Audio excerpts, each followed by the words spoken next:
بحارة من حواري القاهرة كان في ست اسمها ليلى.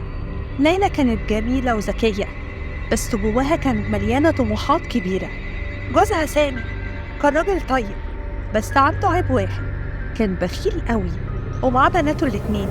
ليلى كانت كل يوم بتشوف نفسها إنها محاصرة، وبدل ما تكون فرحانة بأسرتها كانت الفكرة الوحيدة اللي في دماغها: ليه أنا أستحق أقل من الميراث؟ قررت ليلى إنها تتخلص منهم وتاخد كل حاجة لنفسها.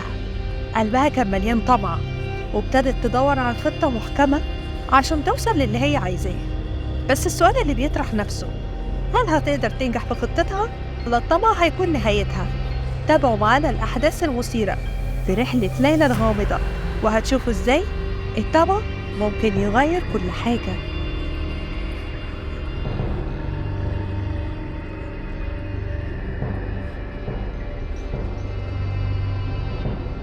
في حي شعبي بسيط كانت عايشة ليلى مع جوزها عبد الرحمن وبناتهم التلاتة في شقة صغيرة على قد حالهم. عبد الرحمن كان راجل بسيط، كان بيشتغل في محل خردوات لتأمين مصاريف البيت. ليلى ربة منزل، كانت بتقضي يومها بين شغل البيت والعناية بالبنتين والبنت الصغيرة اللي لسه عمرها ما عداش السنتين. الحياة كانت ماشية على روتين يومي ممل. عبد الرحمن كان بيصرف كل حاجة بيكسبها عشان يوفر لبناته حياة كريمة، ورغم إنهم كانوا عايشين على القد، كان عبد الرحمن دايما عنده نظرة رضا وسعادة بوجود عيلته حواليه. لكن ليلى كانت حاسة طول الوقت إنها عايشة في قفص ضيق، وكانت دايما بتتمنى حياة مختلفة عن أي حاجة. ليلى كانت شابة حلوة شايلة مسؤوليات كبيرة، بتحس إنها اتحرمت من حاجات كتير في حياتها من أيام الشباب. كانت بتحلم إنها تتجوز واحد غني يسكنها في قصر ويحقق ليها كل اللي تتمناه. لكن اللي حصل إنها اتجوزت عبد الرحمن عن طريق أهلها، واتجوزوا من غير حب أو حتى اختيار. عدت السنين، ومع ولادة كل بنت زاد الحمل والمسؤولية على ليلى. وبالرغم من إنها كانت بتحاول تتأقلم، لكنها كانت بتحس بفراغ جواها، دايما بتشتكي لنفسها إنها كانت تستحق حياة أحسن. مع الوقت بدأت تلاحظ أفعال وتصرفات غريبة من عبد الرحمن. كان بيخبي عليها حاجات، زي إنه يرجع البيت متأخر من غير سبب واضح، أو يدار فلوس معينة من المرتب. وبسبب فضولها بدأت تدور وراه، لحد ما اكتشفت إنه بيخبي ميراث ضخم كان باباه سايبه ليه قبل وفاته، وقرر يخبي الخبر ده عنها عشان يحافظ على استقرار البيت. هنا ابتدت فكرة الاستحواذ على الثروة تسيطر على تفكير ليلى. جواها تحول لحقد وكراهية ناحية عبد الرحمن، إن حرمها من العيشة اللي كانت بتحلم بيها. فضل يخبي عنها الحقيقة. كل ما فكرت أكتر في الموضوع كل ما زاد غضبها، وبقى هدفها الوحيد إنها تتخلص من جوزها وبناته وتاخد الفلوس كلها لنفسها. بعد ما اكتشفت ليلى الميراث اللي عبد الرحمن مخبي عنها، بدأت نار الحقد تاكل قلبها أكتر. كانت دايما بتفكر إنه بخيل وأناني، وإنه حرمها من حياة الرفاهية اللي كانت بتحلم بيها. ومن وقتها بقت ما بتطيقش حتى تشوفه. لكن في نفس الوقت كانت عارفة إنها لازم تهدي نفسها وتفضل صبورة لحد ما تعرف توصل للفلوس دي. فضلت ليلى تدور في عقلها على طرق عشان تستولى على الميراث، لكنها كانت عارفة إن عبد الرحمن مش هيخليها توصل للفلوس بسهولة. وأدركت إن وجود بناتها ممكن يعقد الأمور أكتر، خاصة إن البنات ليهم حق في الورث.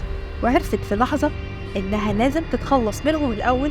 ووقتها بدأت تحط الخطة، والخطة تتشكل في دماغها، وخطوة بخطوة بقت أقرب إنها تعمل حاجة ما كانش حد يتوقع أبدا إنها تفكر فيها. ليلى قررت إنها تبدأ ببنتها الكبيرة نورة، اللي كانت في سن المراهقة، واللي كانت دايما قريبة من أبوها وبتحبه حب شديد جدا.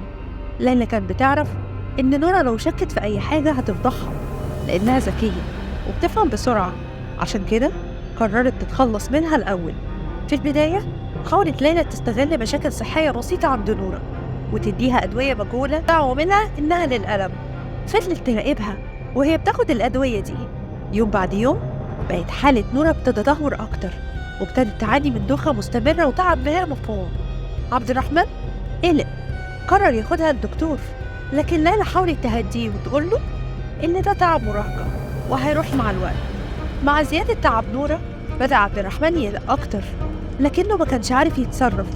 ليلى كانت بتبان قدامه وكأنها الأم القلقانة، لكنها في الواقع كانت بتتظاهر بالاهتمام، وكانت بتحاول تقنعه إن الموضوع طبيعي. لحد ما في يوم نورة بقت حالتها سيئة جدا، عبد الرحمن بقى منهار، وليلى ببرودها كانت متوقعة اللحظة دي. بعد فترة نورة توفت. حزن عبد الرحمن كان كبير، لكن ليلى بقى جواها نوع من الرضا الغريب، وهي شايفة إن الخطة ابتدت تمشي صح. رغم كده كانت حاسة إنها محتاجة تستعد أكتر عشان الخطوات الجاية. بعد موت نورة ما كانش حد في البيت قادر يرجع لحياته الطبيعية، وخاصة البنت الوسطانية سلمى اللي كانت مرتبطة جدا بأختها الكبيرة، وكانت دايما شايفة فيها أخت وأم تانية. سلمى كانت متعلقة بنورة بطريقة ملحوظة، وبعد وفاتها بقت منعزلة وكئيبة، وما بقتش عارفة أبدا تتكيف مع اللي حصل. ليلى استغلت الفرصة دي كفرصة تانية. ليلى بدأت تقرب من سلمى وتديها اهتمام غير عادي. دايما كانت بتبان إنها بتحاول تخفف عنها، لكنها في الواقع كانت بتديها أدوية معينة بحجة إنها تساعدها على الهدوء والنوم. سلمى اللي كانت صغيرة ومصدومة بعد موت أختها ما كانتش بتشك، وكانت بتاخد الأدوية من غير تردد. كانت سلمى في حالتها المتدهورة. عبد الرحمن بقى ضايع بين حزنه على نورة وقالوا على سلمى. كان شايف إن بناته بيضيعوا منه واحدة ورا التانية. ليلى استمرت في تمثيل دور الأم الحنونة، بدأت تخلي سلمى تعتمد على الأدوية دي أكتر، لحد ما بقت حالتها النفسية والجسمية أسوأ بكتير.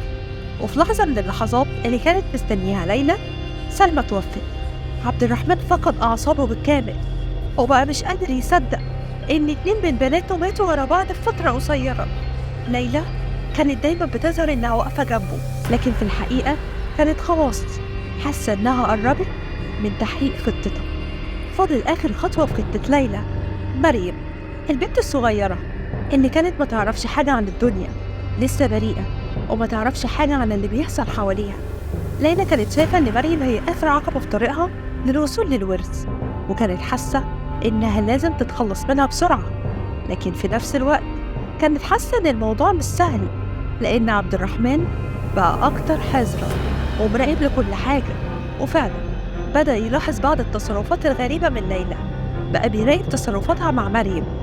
ليلى ابتدت تحس بالخطر لأنها كانت مصرة على تحقيق هدفها.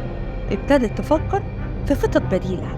مع مرور الوقت عبد الرحمن ابتدى يشك في تصرفات ليلى، خاصة بعد ملاحظاته لتدهور صحة بناته اللي حصل بشكل متتالي.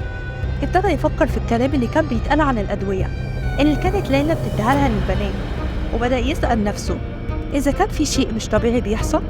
ليلى حست إن عبد الرحمن بدأ يشك. حاولت تهدى وتهدي الأمور بكل الطرق، لكنها كانت عارفة إنها ممكن تنكشف في أي لحظة. في نفس الوقت عبد الرحمن ابتدى يتقرب أكتر من مريم، وقرر إنه يبعدها عن ليلى قدر الإمكان. بقى بيقضي معها وقت أطول يحاول يحميها من أي حاجة، لكنه لسه مش عارف يواجه ليلى باللي كان في دماغه. وكل مرة كان بيشوف فيها ليلى كان بيسأل نفسه إزاي الشخص اللي كان فاكره شريك حياته ممكن يعمل كده. بعد وفاة سلمى الشك بدأ يزيد في عقل عبد الرحمن. كان صعب عليه إنه يصدق إن البنات ماتوا لأسباب غامضة، وبقى مهووس بإنه يفهم إيه اللي حصل. ليلى لاحظت الشك في عينه، لكنها كانت بتحاول تتصرف في حذر، عارفة إنه أي خطأ بسيط ممكن يكشف كل اللي كانت بتخطط ليه من البداية. وبعد فترة قصيرة قرر عبد الرحمن يراقب تصرفات ليلى أكتر، وكان في الوقت نفسه بيدور على دلائل ممكن تفسر له اللي حصل. في الوقت ده ليلى قررت تتحرك أسرع قبل ما شكوك عبد الرحمن تتحول لحقائق ضدها. ابتدت تنفذ خطتها بطرق ذكية وبمنتهى الهدوء. محاولة منها إنها تخلي كل حاجة تبان طبيعية عشان عبد الرحمن ما يقدرش يمسك عليها دليل. وفي يوم لما كان عبد الرحمن بيدور في حاجات قديمة مخزونة في البيت، لقى صندوق صغير قديم لأبوه كان فيه ورق ومذكرات قديمة، واكتشف إن أبوه كان بيكتب ملاحظات عن كل حاجة في حياته.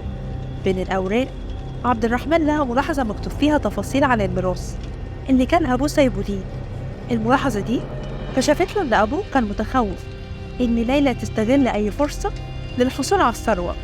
الكلام ده زود الشكوك في عقل عبد الرحمن أكتر، بقى حاسس إن اللي بيحصل حواليه مش صدفة، وقرر يراقب ليلى عن قرب ويشوف تصرفاتها بعينه. وفي نفس الوقت بدأ يدور على دكاترة وأصحاب ليه ممكن يساعدوه يفهم التغيرات اللي حصلت لبناته. ليلى لاحظت إن عبد الرحمن بقى بيتجنبها، بقى يحاول يقضي معظم الوقت بره البيت، وفي نفس الوقت كان بيراقب تصرفاتها من بعيد. ابتدت تحس إنه أكيد عارف حاجة، أو على الأقل ابتدى يربط الأحداث بطريقة غريبة. وبدأ ما تخاف، لأ، قررت إنها تكمل في خطتها وتبين له إنها مش مهتمة، وتتعامل بكل هدوء عشان بس تخفي نواياها. في يوم من الأيام أثناء العشاء عبد الرحمن بدأ يلمح عن أفكار في دماغه، وقال بصوت هادي: اللي حصل لنورة وسلمى غريب قوي، مفيش تفسير بيخليني ارتاح. ساعتها ليلى حاولت تهدي الموقف وقالت له إن دي كانت مشيئة ربنا، وإنه لازم يرضى ويقبل اللي حصل، لكنها كانت حاسة بإنه بيرمي تلميحات مش بريئة خالص. ليلى كانت شايفة إن عبد الرحمن بقى زي الحاجز اللي بيمنعها من الوصول لمرادها، لكنها كانت عارفة إنها لازم تتصرف بذكاء شديد، لأن أي خطأ ممكن يؤدي لافتضاح أمرها. فكرت في إنها تدي عبد الرحمن انطباع إنها عايزة مريم تعيش حياة طبيعية، فقالت له إنها تاخدها رحلة صغيرة بعيد عن البيت عشان تغير الجو وتنسى شوية. عبد الرحمن في الأول رفض، لكن ليلى قدرت تقنعه بحاجة كتيرة جدا، ووعدته إنها هتكون معاها طول الوقت وهتراقبها كويس جدا. وفعلا وافق، لكن بشرط إنه يكون على تواصل معهم طول الوقت. ليلى اضطرت توافق على الشرط ده، لكنها في عقلها كانت بتفكر في حيلة تخليها تقدر تنفذ خطتها بعيد عن رقابته. خدت ليلى مريم وسافرت بيها لمنطقة ساحلية عشان تبعد عن عيون عبد الرحمن وتنفذ خطتها.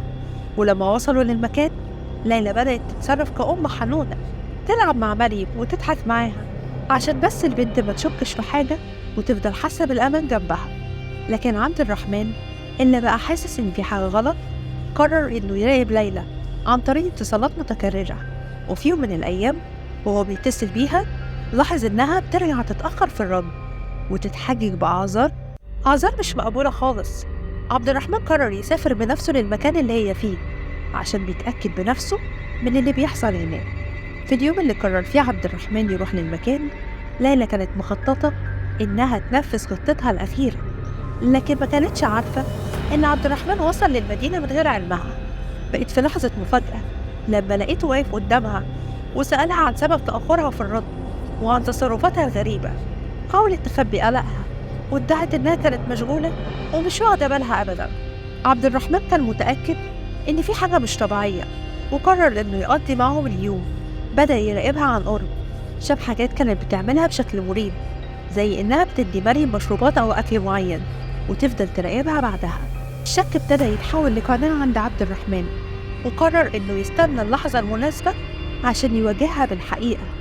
في نفس الليلة عبد الرحمن شاف ليلى وهي بتحط مادة غريبة في مشروب مريم، وحس إن دي لحظة الحقيقة اللي لازم يواجهها فيها، لكنه فضل مستني. قرر ما يتحركش عشان يتأكد أكتر. في الوقت ده كان حاسس إن هو كأنه عايش في كابوس، مش مصدق إن الإنسانة اللي عاش معاها سنين طويلة ممكن تكون عندها نوايا شريرة بالشكل ده. ليلى حست بضغط كبير لأنها بقت مكشوفة، لكن كانت لسه بتحاول تمثل البراءة قدام عبد الرحمن على أمل إنها تلاقي طريقة تكمل خطتها من غير ما حد يشك أكتر. بقت الأمور مشدودة، وعبد الرحمن دايما قدامها بيراقبها ومش مديها فرصة تتحرك بحرية. وتاني يوم ليلى حاولت تستغل اللحظة اللي عبد الرحمن كان نازل فيها يجيب حاجات من بره. أخدت مريم وقررت تهرب، لكن عبد الرحمن لاحظ اختفائهم بسرعة. ابتدى يدور عليها، أدرك إن ليلى بتحاول تهرب عشان تتخلص من مريم من غير أي شهود. عبد الرحمن ابتدى يدور على مريم وليلى في كل مكان، وفضل متنقل بين الشوارع والأماكن المحيطة عشان يوصلهم قبل فوات الأوان. ليلى بقت حاسة إن الوقت بيسابقها، كانت بتحاول تخلص كل حاجة بسرعة. ليلى هربت مع مريم في الشوارع الضيقة والمظلمة، كانت مشيتهم سريعة لكن مليانة قلق وخوف. كانت حاسة إن عبد الرحمن مش بعيد عنهم وإنه ممكن يوصلهم في أي لحظة. فكرت في خطتها الجاية، قررت إنها لازم تختفي عن أنظاره لفترة معينة لحد ما يهدى ويرفع حذره. لكن عبد الرحمن بعزيمته ما كانش ناوي يتراجع، كان بيدور عليهم بمنتهى الشراسة في كل الأماكن الممكنة. وبعد مرور كام ساعة ابتدى يلمح ملامحهم من بعيد وهم في طريقهم لمنطقة مهجورة. لما حست ليلى إن عبد الرحمن قريب منها زادت سرعتها وشدت مريم من إيدها. البنت الصغيرة ما كانتش فاهمة ليه أمها مستعجلة ومتوترة بالشكل ده. في محاولة أخيرة للهرب قررت ليلى تستخدم حيلة جديدة. دخلت مبنى مهجور كان مليان بغرف صغيرة وأماكن مظلمة، قررت تختفي فيها هي ومريم هناك. في اللحظة دي كانت بتحاول تسيطر على أعصابها، عارفة إنها لازم تبان متماسكة قدام بنتها عشان ما تشكش في نواياها. عبد الرحمن وصل للمبنى وشافهم وهم بيختفوا جواه. دخل ابتدى يدور عليهم بين الأوض وهو بيسمع خطوات خفيفة وأصوات بتتحرك من المكان للتاني. كل لحظة كان بيقرب أكتر. ليلى كانت بتحاول تهدي مريم عشان تفضل ساكتة وما تطلعش أي صوت يكشفهم. ليلى كانت بتحاول تستغل الظلام لصالحها. قررت إنها تتنقل من الأوضة للتانية بسرعة عشان تتوه عبد الرحمن وتبعده عنها. في اللحظة دي كانت بتحاول تفكر في طريقة تقدر تخلص بيها من عبد الرحمن نهائيا وتخفي آثارها قبل ما يمسكها. في أوضة شبه خالية عبد الرحمن وقف فجأة قدام ليلى، واجهها بس سألها بأسلوب هادي: ليه يا ليلى؟ إيه اللي حصل عشان تخليكي تعملي كده؟ في اللحظة دي كانت ليلى ما عندهاش طريق للهروب، حاولت إنها تخبي ارتباكها وردت عليه ببرود: أنت مش فاهم حاجة، كله كان مجرد صدفة. لكن عبد الرحمن كان شايف الحقيقة في عينها وعارف إن التفسير اللي بتقدمه كان كله كده. بقى يحس إن كل حاجة واضحة قدامه وإن اللي كان بيحصل لبناته ما كانش مجرد صدفة. وقرر إنه لازم يعرف كل حاجة، وكان عنده رغبة قوية إنه يطلع الحقيقة للعلن. مع تصاعد التوتر ليلى قررت تعمل خطوة أخيرة عشان تهرب. مسكت مريم من إيدها، حاولت تجري بيها ناحية السلم الخلفي للمبنى، لكن عبد الرحمن كان ماشي وراهم بسرعة. في اللحظة دي كانت ليلى حاسة إن النهاية قربت وإنها مش هتقدر تهرب بسهولة زي ما كانت متخيلة. فكرت إنها لازم تتخلص من عبد الرحمن بأي طريقة حتى لو وصلت لحدود جديدة من العنف. وفي الوقت اللي كانت بتحاول فيه تخبط عبد الرحمن أو تمنعه إنه يلحقهم حصلت حاجة مش متوقعة. مريم كانت بتعيط بصوت عالي وده خلى عبد الرحمن يتردد للحظة. البنت الصغيرة كانت فعلا منهارة، كانت بتصرخ وبتقول لمامتها إنها لازم تسيبها وتبطل تجري بيها من مكان لمكان. ليلى حاولت تهديها لكنها فشلت، حست بضغط شديد وهي مش عارفة تسيطر على الموقف.